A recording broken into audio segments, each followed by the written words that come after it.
कोल्हापूर जिल्ह्यातील काही महत्त्वाच्या बातम्या आता आपण थोडक्यात पाहणार आहोत। त्यासाठी आता पाहूया संक्षिप्त बातम्या अर्थात फास्ट न्यूज।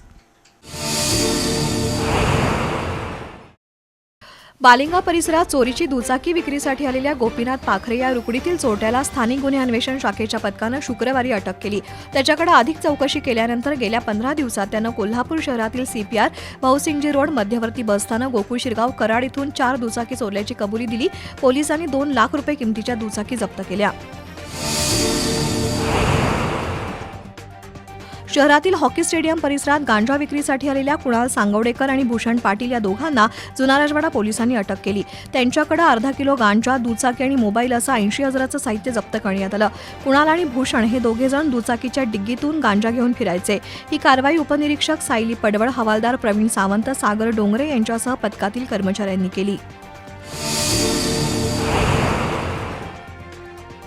कोल्हापुरातील कर्मा असोसिएशन पपुदा ॲनिमल रेस्क्यू टीमच्या वतीनं शहर आणि परिसरातील अनेक प्राणी आणि पक्ष्यांना जीवदान देण्याचं काम प्रशांत साठे आणि त्यांच्या सहकाऱ्यांनी केलंय। 2 दिवसांपूर्वी कोटीतीर्थ परिसरात असणाऱ्या दुकान गाळ्यांजवळ एका कुत्र्याचं प्लास्टिकच्या बरणीत तोंड अडकलं होतं। प्रशांत साठे यांना माहिती मिळताच त्यांनी कोटीतीर्थ परिसरात पोहोचून त्या श्वानाची सुटका केली। तर रुईकर कॉलनी टॉवर परिसरात देखील बरणीत तोंड अडकलेल्या भटक्या कुत्र्याची सुटका करून त्याला साठे यांनी जीवदान दिलंय। एस ट्रेडर्स आणि तिच्या इतर उपकंपनीच्या संचालकांनी गुंतवणूकदारांना प्रलोभन दाखवून कोट्यावधी रुपयांची फसवणूक केली आहे। त्यामुळे ट्रेडविंग सोल्युशन कंपनीच्या संचालकांविरोधात शाहूपुरी पोलिसात गुन्हा नोंद होऊन तो आर्थिक गुन्हे अन्वेषण शाखेकडे वर्ग झाल्यानंतर त्यातील अनेक जणांना अटक झाली।